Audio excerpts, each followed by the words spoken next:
আমাদের আজকের জুমার আলোচনার আলোচ্য বিষয় হচ্ছে হজের গুরুত্ব ও তাৎপর্য সম্পর্কে। হজের গুরুত্ব ও তাৎপর্য সম্পর্কে। হজ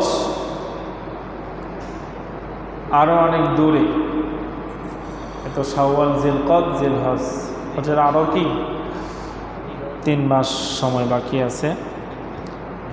তো যে আমল যে সময় করতে হয়, ওই আমলের কথা যদি ওই সময়ে বলি, তাহলে এটা শিখবে কোন সময় আর আমল করবে কোন সময়।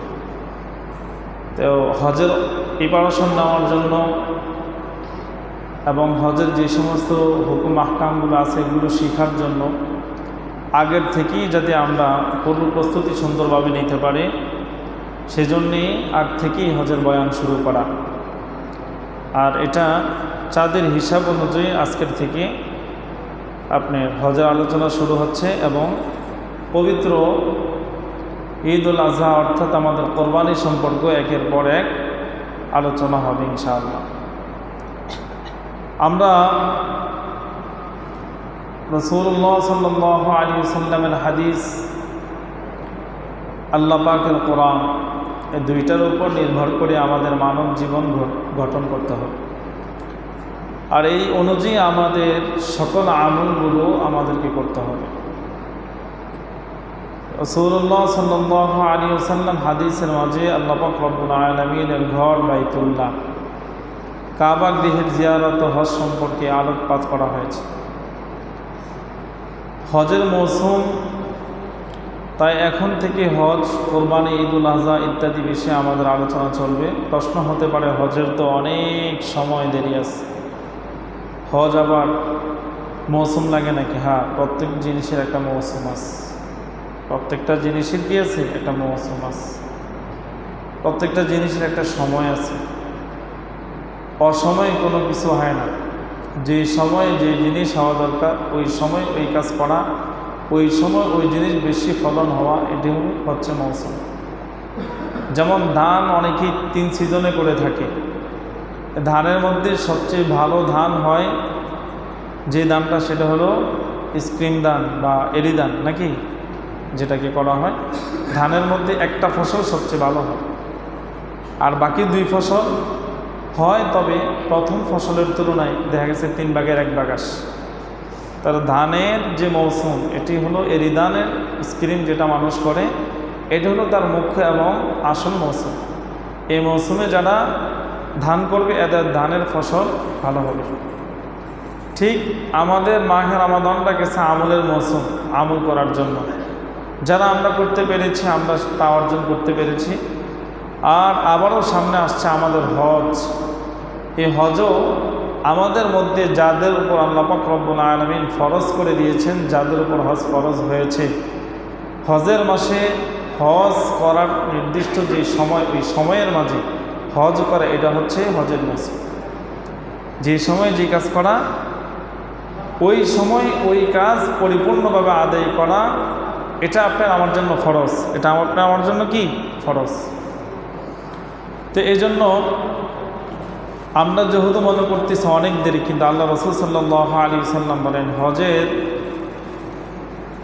গুরুত্ব এবং তাৎপর্য বোঝার জন্য হজের জন্য 3টা মাস রয়েছে। একটা হলো জিলহজ মাস। মূলত জিলহজ মাসের 8 তারিখ থেকে হজ শুরু হয় 12 তারিখ পর্যন্ত, অর্থাৎ 5 দিন। হজের কাজ সম্পন্ন করতে সময় লাগে কয়দিন? 5 দিন। 8 তারিখ থেকে 12 তারিখ, এই 5 দিন লাগে হজের সম্পূর্ণ কাজগুলো সমাপ্ত করতে। মূল সময়টা হচ্ছে 5 দিন। আর বাকি সময়টা আমরা আগ থেকে যাওয়া, এরপরে আরও অনেক দিন থাকা, এটা হলো যার যার ব্যক্তিগত বিষয়, অথবা আসা যাওয়ার সুবিধা যেভাবে হয়, সেই জন্য আগে যাওয়া এবং পরে আরও কিছু সময় থাকা। মূলত হজের কাজ করার জন্য সময় লাগে মূল 5 দিন। এই 5 দিন যাবতীয় কার্যক্রম শেষ হয়ে যায়। এর জবাব হচ্ছে হজ 5 দিন হলো, হজের মৌসুম হলো 3 মাস। হজের কাজ করতে হয় 5 দিনে, হজ সম্পূর্ণ করতে হয় 5 দিনে। কিন্তু এই 5 দিনের কাজটা গোছানোর জন্য এবং এই 5 দিনের কাজ বোঝার জন্য, শেখার জন্য মাস হলো কয়টা? তিনটা। কয়টা? হজ পালন করব 5 দিনে, সময় হলো 5 দিন, তবে এই কাজ শেখার জন্য, এই কাজ বোঝার জন্য যথাযথভাবে 5 দিন হজকে পূর্ণাঙ্গভাবে বিশুদ্ধ রূপে আদায় করার, শিক্ষা অর্জন করার জন্য মাস হলো কয়টা? 3টা। হজের একটি নির্দিষ্ট সময়সীমা রয়েছে। আল্লাহ পাক রব্বুল আলামিন পবিত্র কোরআনুল কারীমের সূরাতুল বাকারার 197 নম্বর আয়াতে বলেন, আল হাজ্জু আশহুরুম মা'লুমাত, হজের কয়েকটি মাস আছে, তার মাঝে প্রসিদ্ধ কিছু মাস আছে। কি? এই আয়াতের ব্যাখ্যায় হযরতে আব্দুল্লাহ ইবনে ওমর রাদিয়াল্লাহু তাআলা আনহু বলেন, হজের মুখ্য সময় এবং 3টি মাস হচ্ছে শাওয়াল, জিলকদ ও জিলহজ। শাওয়াল, জিলকদ ও জিলহজ মাসে প্রথম 10 দিন। শাওয়াল, জিলকদ ও জিলহজ মাসে প্রথম 10 দিন। অর্থাৎ কোনো ব্যক্তি যদি হজের ইচ্ছা করে এবং হজের নিয়তে শাওয়াল মাসে সে ইহরাম বাঁধে, আর কোনো কারণে তার ইহরাম ছুটে না যায়, তাহলে ওই ব্যক্তি ওই ইহরামেই হজ আদায় করতে পারবে। তবে এই কাজ করা মাকরুহ। এটা আগ থেকেই যদি হজের ইহরাম বেঁধে নেয়, এভাবে তার জন্য থাকা চলা অনেক কষ্টকর। তবে কেউ যদি হজের মাস যেহেতু 3টা, শাওয়াল মাস থেকেই হজের গুরুত্বের জন্য, হজের ফজিলত অর্জনের জন্য সে ইহরাম বেঁধে নেয়, তার জন্য জায়েজ আছে। আল্লাহ পাক রব্বুল আলামিন তাকে সেই সুযোগ দিয়েছেন, সে করতে পারবে। তবে এই কাজ করাটা হলো মাকরুহ। এই কাজ করাটা কি? মাকরুহ। মাকরুহ মানে কি? আমরা তো মাকরুহই শুনি, কিন্তু মাকরুহ জিনিসটা কি এটা অনেকেই বুঝে না। মাকরুহ জিনিসটা হচ্ছে, ধরেন আমি যদি এখানে একটা পরীক্ষা দেই, যে কোনো একটা সাবজেক্টের উপরে, এটা 100 নম্বর পরীক্ষা। কত? সাবজেক্ট 100 নম্বরের পরীক্ষা। এখন আমি যদি 3টা প্রশ্ন আমাকে করা হয়, 3টা প্রশ্নের উত্তর পরিপূর্ণভাবে আমি দিতে পারি, তাহলে আমি 100 মার্কে পরীক্ষা দিলাম। আবার আমি আনসারও করলাম 100, আমাকে দেওয়াও হলো 100। কিন্তু দেখা গেছে এই পরীক্ষায় দিতে যাইয়া 3টা প্রশ্নের হুবহু উত্তর আমি দিতে পারি নাই, কিছু কম দিতে পারছি। তাহলে বলুন তো, 100 মার্কের পরীক্ষা আমাকে 100 নম্বর কি দেওয়া হবে? কেন? আমি তো পরিপূর্ণভাবে 3টা প্রশ্নের উত্তর কি দিতে পারি না। তাহলে বোঝা গেল আমার প্রশ্ন উত্তর দেওয়ার ক্ষেত্রে আমার ত্রুটি ঘাটতি আছে, সে বিধেই আমাকে 100 নাম্বার প্রাপ্ত ছিলাম, কিন্তু আমি অপূর্ণাঙ্গ উত্তর দেওয়ার কারণে অপূর্ণাঙ্গ নাম্বার আমাকে দেওয়া হয়েছে। ঠিক আমরাও যদি কোনো আমল করতে গিয়ে এই আমলটা হুবহু যেভাবে করা দরকার, যেভাবে এটা আদায় করা দরকার, ওইভাবে যদি আমরা না করতে পারি, তাহলে এর মাঝে ত্রুটি ঘাটতি আছে কি না? আছে। এই ত্রুটি ঘাটতি থাকার কারণে আমাদেরকেও এখানে পূর্ণাঙ্গ যে সওয়াব দেওয়া হতো, তা থেকে কিছুটা যে কম দেওয়া হয়, এই কিছু কম পাওয়া আর কিছু ভুল হওয়া, এটাকে বলা হয় মাকরুহ। এটাকে কি বলে? মাকরুহ।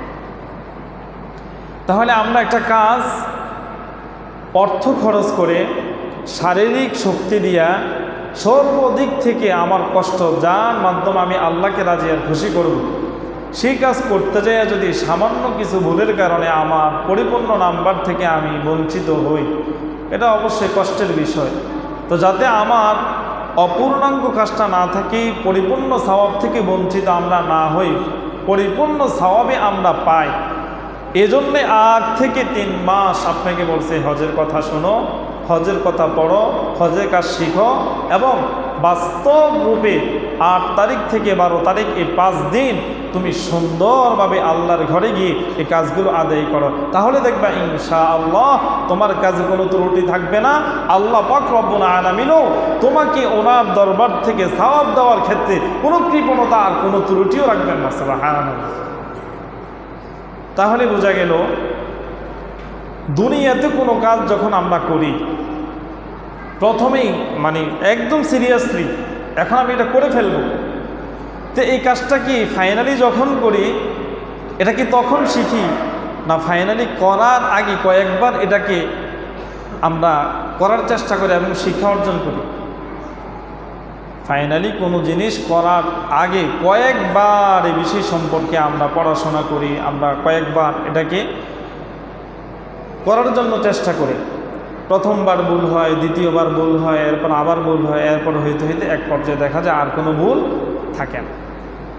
তো ঠিক আল্লাহ পাক রব্বুল আলামিনের ঘরে গিয়ে ওনাকে যে রাজি আর খুশি করবো, আল্লাহর ঘর তাওয়াফ করব, সাফা মারওয়া সাই করব, আমি কোরবানি করব, আমার মাথা হলক করব, আমি এহরাম বাঁধব, কোন জায়গা থেকে কোন জায়গায় এহরাম বাঁধতে হবে, কোন কাজ সমাপ্ত হওয়ার পরে এহরাম খুলতে হবে, কখন আমার মাথা হলক করতে হবে, আমাকে আল্লাহ তাআলার ঘর যে তাওয়াফ করব কত চক্করে একটা তাওয়াফ হবে, কোন জায়গা থেকে তাওয়াফটা আমি শুরু করব, কোথায় গিয়ে সেটা শেষ হবে, এবং কোন তাওয়াফে কোন দোয়া পড়তে হবে, আল্লাহর ঘরের 4টা কর্নার আছে, 4টা কর্নারের মধ্যে কোন কর্নারে কি আছে, কোন জায়গায় বিশেষ কি দোয়া পড়তে হয়, কিভাবে দোয়া করতে হয়, কখন আল্লাহ তাআলাকে সেখানে সবচেয়ে বেশি দোয়া কবুলের মুহূর্ত ওই জায়গাটা কোনটা, এটি জানা দরকার না আমাদের?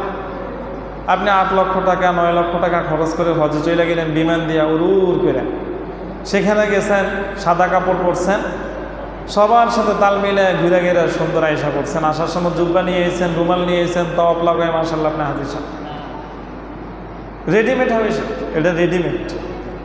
কিন্তু উনি যে ওইখানে গেছে, সে আল্লাহর ঘর যে এভাবে তাওয়াফ করা দরকার, সাফা মারওয়া পাহাড় যেভাবে সাই করা দরকার, এটা পূর্ণাঙ্গভাবে সে শিখেছে কিনা, ওই অনুযায়ী সে সেখানে আমল করছে কিনা, এটা তার কোনো খবর নেই, এই ব্যাপারে কোনো খবর নেই। আমরা যখন গাড়ি চালাই, গাড়ি চালানোর আগে গাড়ির ড্রাইভিং আমরা আগে শিখি, শিখার পরও তো কত মানুষের উপর উঠে দিই, গরু ছাগলের উপর উঠে দিই, অনেক সময় নিজে পুকুরের ভিতরেও নামায় দিই। এক সময় মানুষের উপর গাড়ি চালাই, এক সময় গরু ছাগলের উপরও চালাই, কোনো সময় পুকুরের মতো ছেড়া দিই। তার মানে আমি খুব ভালো ড্রাইভার নাকি? আমি এখন শিখতেছি, আমার অ্যাক্সিডেন্ট হওয়াটাই স্বাভাবিক, এটা হইতেই পারে। কিন্তু যখন পাকা ড্রাইভার হয়ে যান, তখন আপনি নিজের ইচ্ছা করা লাগে না, এটা এমনি ঘোরাম, অটোমেটিক যখন মোড় আসে গাড়ি এমনি ফিরা যায়, এটা পাকা ড্রাইভার। ঠিক এখান থেকে যখন আপনি আল্লাহ তাআলার ঘর তাওয়াফ করার শিক্ষাটা পূর্ণাঙ্গ 1 বার 2 বার 3 বার আপনি শিখার পর নিজে নিজে প্র্যাকটিক্যাল এটাকে বাস্তব আমলে রূপ দেওয়ার চেষ্টা করবেন। 1 বার ভুল হবে, 2 বার ভুল হবে, 3 বার ভুল হবে, এরপরে দেখবেন আপনার আমলটা যথাযথ পূর্ণাঙ্গ সঠিক হয়ে গেছে। আপনি যখন আল্লাহর ঘরের পাশে যাবেন আর সেখানে গিয়ে সঠিকভাবে আমলটা করতে পারবেন, এটিই তো আপনার সফলতা, এটি আপনার সফলতা। আর আমি কিছুই জানলাম না, কিছুই শিখলাম না, সেখানে হুটহাট গেলাম, ঘুরে ঘুরে আসলাম, জামা নিয়ে আসলাম, লাল রুমাল নিয়ে আসলাম, মাথায় আমি বিরা বাইয়া দেয়া আইসা মাশাআল্লাহ শুক্রবারে হাজির সাহেব শেষ। তা আপনি কী হজ করলেন? আমাদের বর্তমান কিন্তু এমনটাই চলতেছে। এই জন্য এটা কথা আছে, শিক্ষার কোনো বয়স নাই, চলো সবাই শিখতে যায়। জন্ম থেকে নিয়ে মৃত্যু মুহূর্ত পর্যন্ত শিক্ষারই বয়স, শিক্ষার কোনো শেষ নাই, শিখতে হবে আমাদেরকে। যাই হোক, তাহলে হজের কাজ আমাদেরকে শিক্ষা করা, হজ কিভাবে করতে হয় এগুলো আমাদের জানা আমাদের জন্য ফরজ, এগুলো আমাদের জন্য কি ফরজ।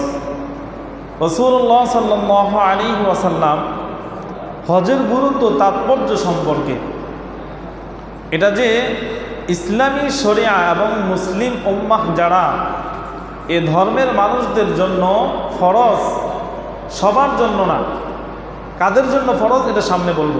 তবে এটা যে একটা ফরজ বিষয়, এটা আল্লাহ রাসূল সাল্লাল্লাহু আলাইহি সাল্লাম মুসলিম শরীফের হাদিসের মাঝে বলেন, বুনিয়াল ইসলাম খামসিন শাহাদাতি আল্লা ইলাহা ইল্লাল্লাহ ওয়া আন্না মুহাম্মাদার রাসূলুল্লাহ ওয়া ইকামিস সালাহ ওয়া ইতাইজ যাকাহ ওয়াল হজ্জ ওয়াস সাওমি রমাদান।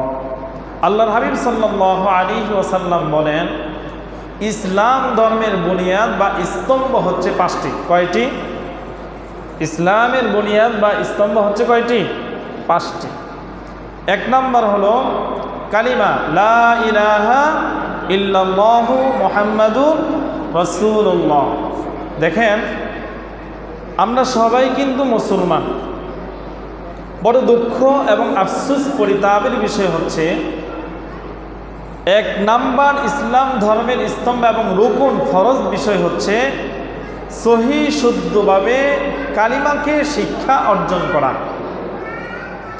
কিন্তু আমরা যারা এখানে আসছি অথবা আসতেছে বা বাসা বাড়িতে আছে, পুরুষ কোন আর মহিলা কোন, যদি সবাইকে এক একজন করে দাঁড়া করায় আর আপনাদের কাছ থেকে আমি কালিমে তৈবাগুলা শোনা শুরু করি, কতজন আপনারা সহিভাবে লা ইলাহা ইল্লাল্লাহ মুহাম্মাদুর রাসূলুল্লাহ এই বাক্যটা আপনারা সুন্দরভাবে সহি বলতে পারবেন? কতজনে পারবেন? তাহলে আমরা যে মুসলমান, এক নম্বর ফরজ কালিমা বিশুদ্ধভাবে শিখা, এটি তো আমরা শিখিনি। আমরা কিন্তু মুসলমান। একটা মুসলমান 5টা কালিমা তো তার শুধু মুখস্থ না, ঠোঁটস্থ থাকা দরকার, অর্থ সহকারে। শুধু আরবি না, বাংলা অর্থ সহকারে। এটা হলো আমাদের জন্য শিখা এবং জানা ফরজ। এই যে 5টা কালেমা বাদে দিলাম, একটা কালেমে কতজন আপনারা সহি পারেন? আজ পর্যন্ত শিখার জন্য কতজন আগ্রহ জাগিয়েছেন? কতজন আসছেন যে হুজুর আমার কালিমাটা একটু শুনুন তো দেখি ঠিক হয় কি না, ঠিকভাবে পারি কি না? আসছেন কেউ আপনারা? আপনাদেরকে মাইক দিয়ে ডাইকে আনন্দ জানান। কিন্তু এক একজন মাশাআল্লাহ মনে করতেছেন অনেক কিছুই পারেন, কিন্তু বাস্তব যখন জাননেওয়ালা কেউ ধরেন তখন আপনি দৌড়ে মাথার থাকেন। দেখি ভাইরে, এটা তো লজ্জার বিষয় না,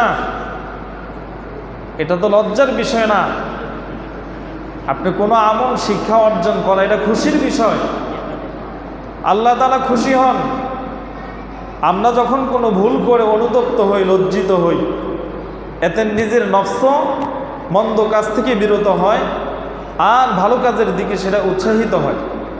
ঠিক কোনো বান্দা আর বান্দি যখন কোনো আমল এতদিন করে নাই, সে সম্পর্কে জানে নাই, কিন্তু যখন সে জানছে আর তার প্রতি সে আমল করার উদ্বুদ্ধ হয়েছে, তখন আল্লাহ পাক রব্বুল আলামিন তার প্রতি রাজি আর খুশি হয়ে যাচ্ছে। সুবহানাল্লাহ। তা আমি ভালো কাজ শিক্ষা করা, ভালো একটা জিনিস অর্জন করা, এটা তো ভালো কাজ। তাহলে ভালো কাজে সওয়াব আছে, তো যেই কাজে সওয়াব আছে সে কাজ আমি করবো না কেন? এটা আমি ছেড়ে দিব কেন? ভালো কাজ তো আমাকে করতে হবে। ভালো যেহেতু এটাতে সওয়াব আল্লাহ তাআলা রেখেছেন, তা আমরা যাই করি সব কাজ করার পিছনে আমাদের মুখ্য উদ্দেশ্যই হচ্ছে কি? সওয়াব অর্জন করা, নেক অর্জন করা, আল্লাহকে রাজি খুশি করা, রসুলকে রাজি খুশি করা, আর তার প্রতিদান হিসাবে বড় করা, আল্লাহর জান্নাতের মেহমান হওয়া, এটি তো আমাদের মুখ্য উদ্দেশ্য। তাহলে এক নাম্বারে কিন্তু আমরা কালিমা পারি না, যদিও পারি এটা আমাদের সহি না। তাহলে এই ভুল কালেমা পড়ে পড়ে জীবন কিন্তু 60, 70, 80 বছর শেষ, এই পর্যায়ে অনেকে মৃত্যুবরণ করে ফেলে। তাহলে আমি নামকে অস্তে একজন মুসলমান, সাইনবোর্ডটাই শুধু বানাইলাম আমি মুসলমান, আমার দাদা মুসলমান, ওই সূত্রে আমার বাবা মুসলমান, ওনার ঘর থেকে আমি জন্ম নিয়েছি, ওই সূত্রে আমিও মুসলমান, এই নামই মুসলমান, কিন্তু কামে ডুডু কিচ্ছু নাই আমি ভিতরে। তাহলে একটা মুসলমানকে যদি বিধর্মী কেউ বলে তোমাদের ধর্মের যে 5টা কালেমা তোমাদের জন্য জানা শিখা ফরজ ছিল, বলো তো দেখি 5টা কালেমা কি? তখন কি বলবেন? পারবেন কেউ? তা আপনাদের ভিতরে কি এই অনুভূতি আসে না, এই চেতনা শক্তি জাগ্রত হয় না, এই ইচ্ছাটা আপনার একবারও কি হয় না যে আমি 5টা কালেমা আর যাই হোক অবশ্যই আমি পূর্ণাঙ্গ বিশুদ্ধভাবে শিক্ষা অর্জন করব? পারবেন না ইনশাআল্লাহ? এরকম আশা আসেনি আপনাদের? ইনশাআল্লাহ আল্লাহ সবাইকে 5টা কালেমা সহিভাবে শিখার তৌফিক দেন। 1 নাম্বার, লা ইলাহা ইল্লাল্লাহ মুহাম্মাদুর রাসূলুল্লাহ, আল্লাহ ছাড়া কোনো উপাস্য নেই, মুহাম্মদ সাল্লাল্লাহু আলাইহি ওয়াসাল্লাম আল্লাহর কি রাসূল। এটা হলো কালিমার অর্থ। 2 নাম্বার, নামাজ কায়েম করা। 2 নাম্বার হচ্ছে কি? নামাজ কায়েম করা। নাম্বার 3, যাকাত দেওয়া। নাম্বার 4, হজ আদায় করা। তাহলে 5টা যে ফরজ, ইসলামের স্তম্ভ 5টি, এর মধ্যে একটা যে হজ, এটা ফরজ বিষয় আসেনি, আচ্ছা, এটা কত নম্বর? 4 নম্বর। 5 নম্বর হলো মাহে রমাদানের রোজা রাখা, যেটা আমরা পার করে আসছি। এখান থেকেই আমরা জানতে পারলাম আল্লাহ পাক রব্বুল আলামিনের হাবিব সাল্লাল্লাহু আলাইহি ওয়াসাল্লামও হাদিস দ্বারা প্রমাণ করে দিয়েছেন, হজ আমাদের ইসলাম ধর্মের একটা ফরজ বিষয়। এই হজকে কেউ যদি অস্বীকার করে তাহলে তার ঈমান থাকবে না। কেউ যদি কালিমাকে অস্বীকার করে যেমন তার ঈমান থাকবে না, কেউ যদি নামাজকে অস্বীকার করে যেমন তার ঈমান থাকবে না, কেউ যদি রোজাকে অস্বীকার করে যেমন তার ঈমান থাকবে না, কেউ যদি আল্লাহকে অস্বীকার করে যেমন তার ঈমান থাকবে না, কেউ যদি রসুলকে অস্বীকার করে যেমন তার ঈমান থাকবে না, কেউ যদি কোরআনকে অস্বীকার করে যেমন তার ঈমান থাকবে না, কেউ যদি হাদিসকে অস্বীকার করে যেমন তার ঈমান থাকবে না, কেউ যদি হজকেও ঠিক তেমনিভাবে অস্বীকার করে তারও ঈমান থাকবে না। তার কারণ ফরজ সব বিষয় ফরজের সমান মান, আর যতগুলো ফরজ বিষয় আছে সব ফরজিয়ত বিষয়গুলো আল্লাহ পাক রব্বুল আলামিন কর্তৃক নির্ধারিত। ফরজ বিষয় সব আল্লাহ নির্ধারণ করছেন, এজন্য ফরজিয়ত সকল বিষয় কোরআন দ্বারা প্রমাণিত। আর ওয়াজিব, সুন্নত, মুস্তাহাব, নফল, ফরজি কাফায়া এই বিষয়গুলো হাদিস দ্বারা প্রমাণিত। তাহলে ফরজ যত বিষয় আছে সব আল্লাহর পক্ষ থেকে, এটা আল্লাহর হক। কার হক? আল্লাহর হক। আর নফল, সুন্নত, ওয়াজিব যা আছে এটা নবীর হক। এটা কার হক? নবীর হক। তো ফরজ আদায় করলে আল্লাহ খুশি হন, আর ওয়াজিব, সুন্নত, নওয়াফিল এগুলো আদায় করলে কে খুশি হন? নবী মুহাম্মদ সাল্লাল্লাহু আলাইহি ওয়াসাল্লাম খুশি হন। তাহলে দেখা গেল আমলের ক্ষেত্রেও আল্লাহ কিছু আমল আল্লাহর জন্য রাখছেন, কিছু আমল নবীর জন্য রাখছেন। যে আমলে আল্লাহ খুশি হন সে আমল হলো ফরজ, যে আমলে নবী খুশি হন সে আমল হলো ওয়াজিব, সে আমল হলো সুন্নত, সে আমল হলো মুস্তাহাব, নফল। তাহলে 2 প্রকার আমল আছে।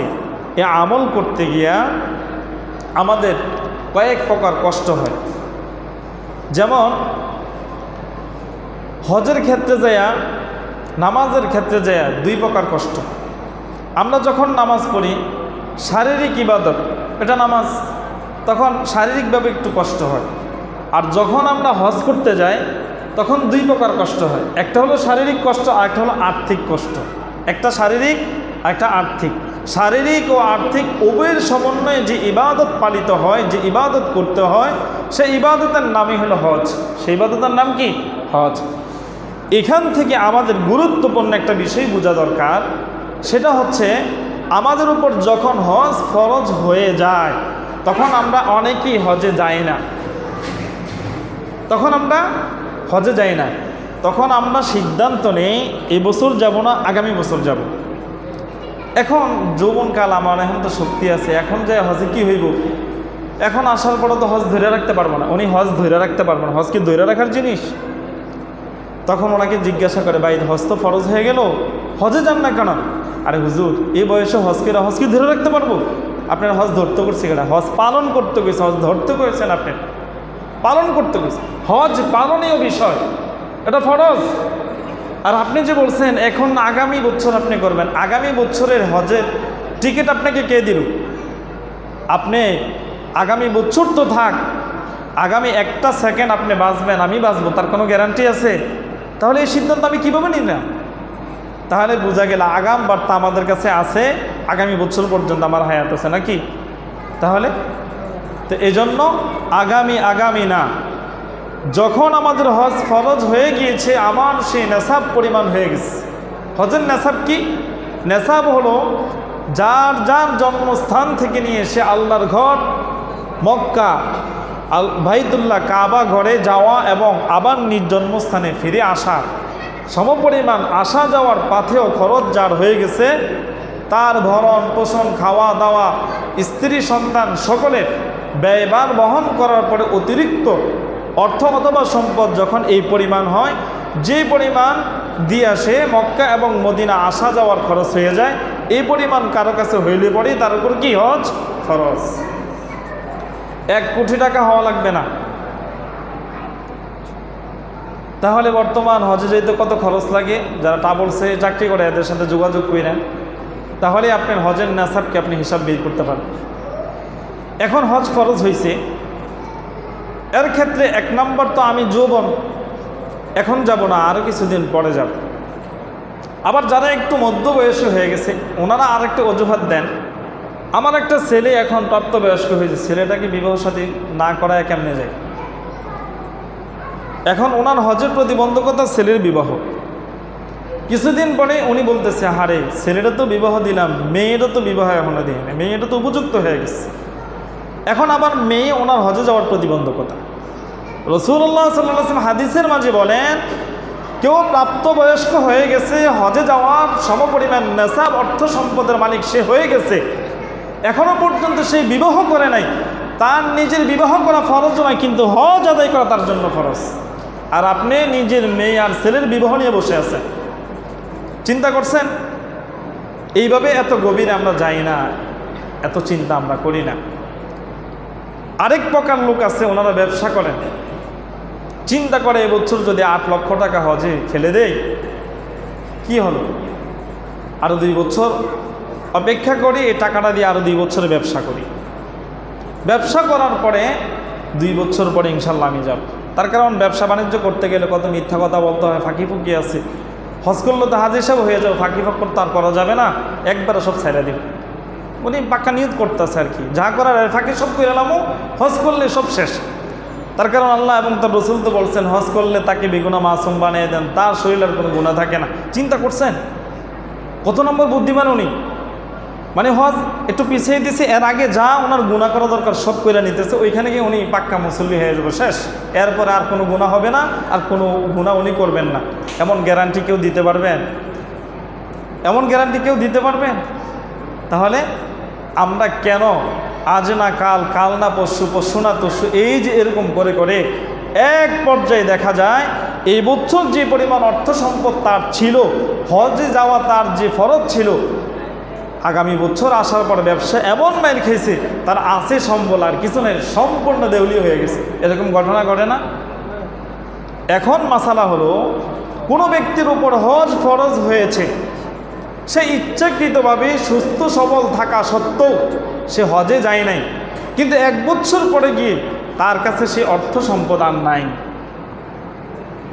এখন সে পথের ভিখারি হয়ে গেছে। এখন তার জন্য হজ ফরজ কেনা? হ্যাঁ, তার জন্য হজ ফরজ। তার জন্য হজ তো 1 বছর আগেই ফরজ হয়েছে, সে 1 বছর পিছাইছে, তার এই অনুমতি কে দিছে? এখন অর্থ সম্পদ না থাকলেও ঋণ করে হলে তাকে যেতে হবে, ঋণ করে হলে তাকে যেতে হবে।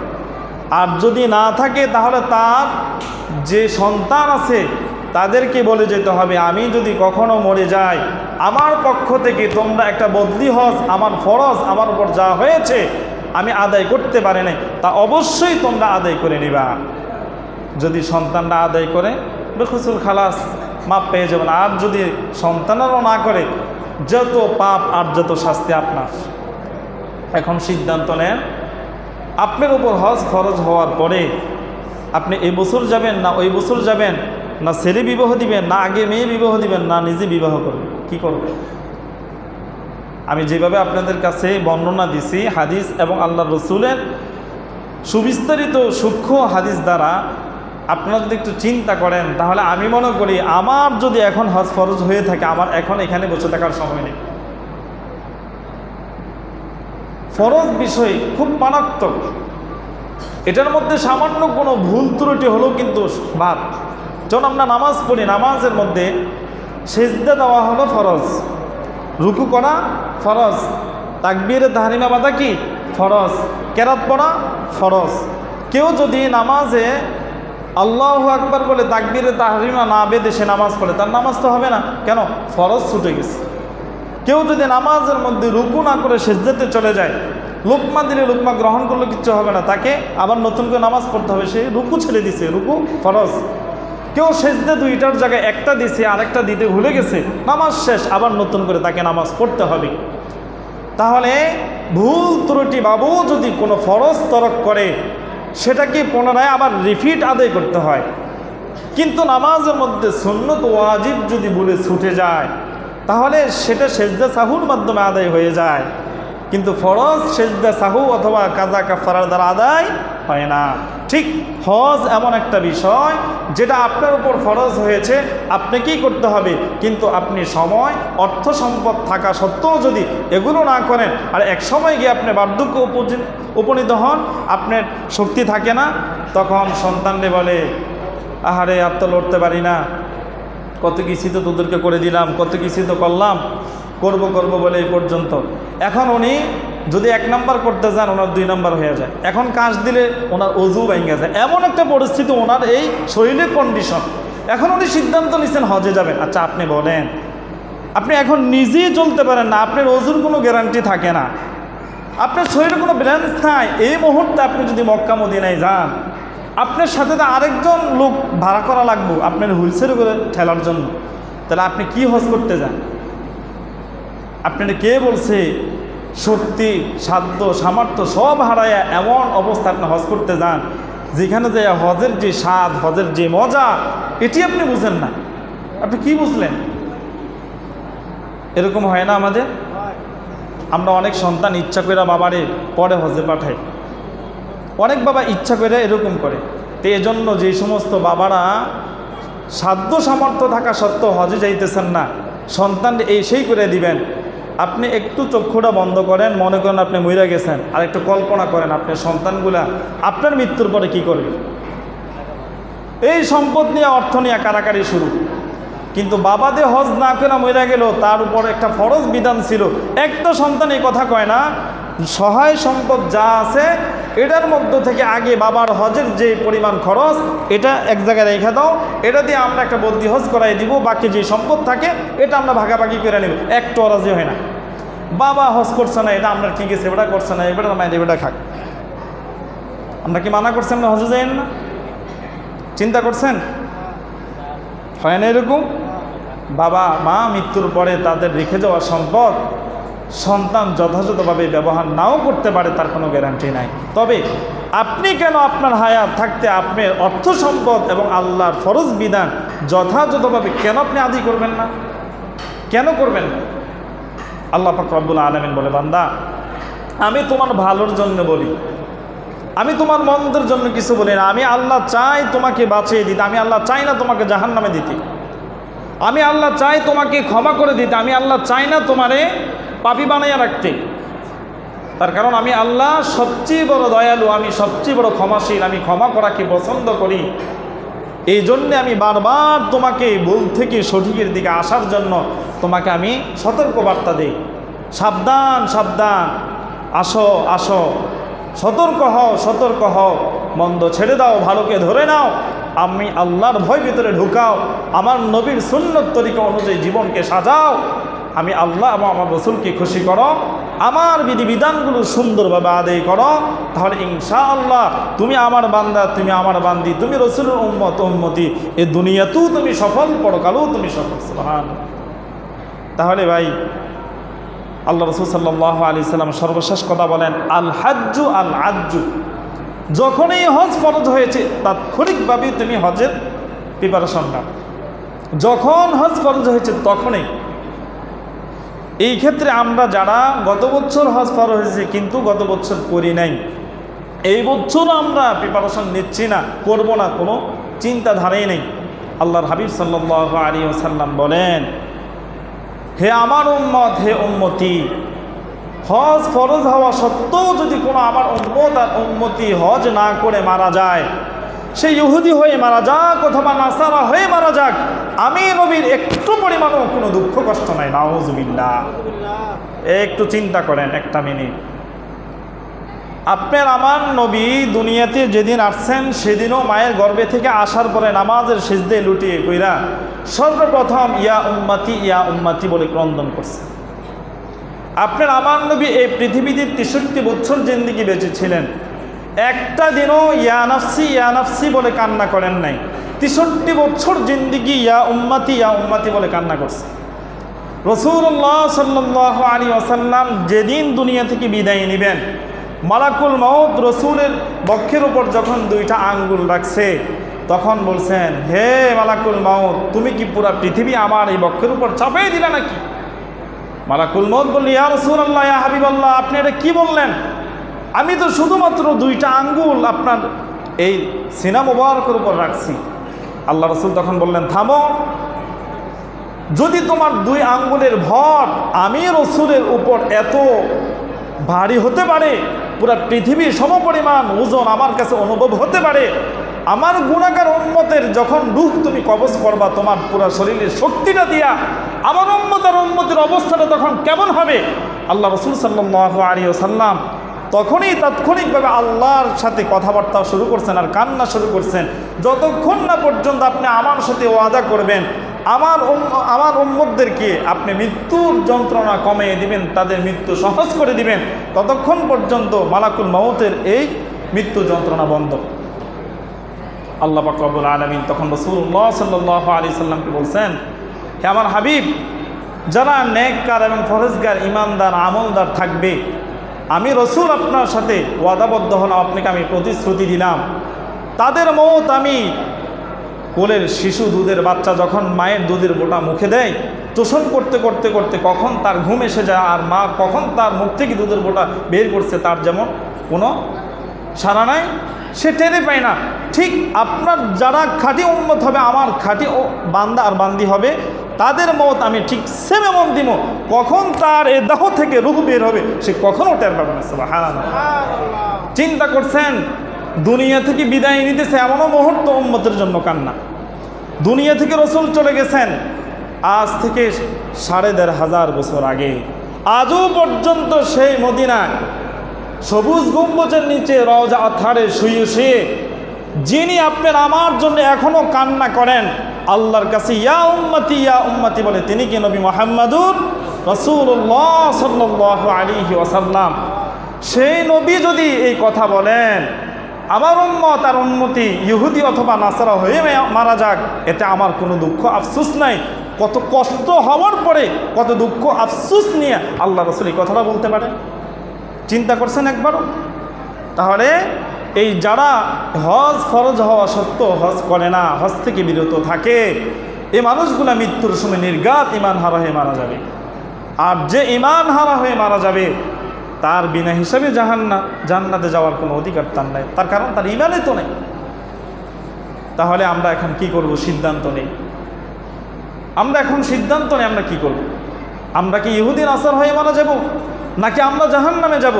না আল্লাহ কর্তৃক যে বিধান ফরজ আমাদের জন্য নির্ধারণ করা হয়েছে, ঠিক যেভাবে আল্লাহ বলছেন সেভাবে হুবহুব তা আদায় করব। আল্লাহ পাক রব্বুল আলামিন সব ভাই এবং বোন যাদের উপর হজ ফরজ হয়েছে, আল্লাহ তাআলা সবাইকে হজ আদায় করার তৌফিক দেন, বলেন আমিন। আমাদের যাদের উপর হয় না, আল্লাহ তাআলা আমাদেরকেও তৌফিক দেন, বলেন আমিন। ওয়া আখির দাওয়ানা আলহামদুলিল্লাহ।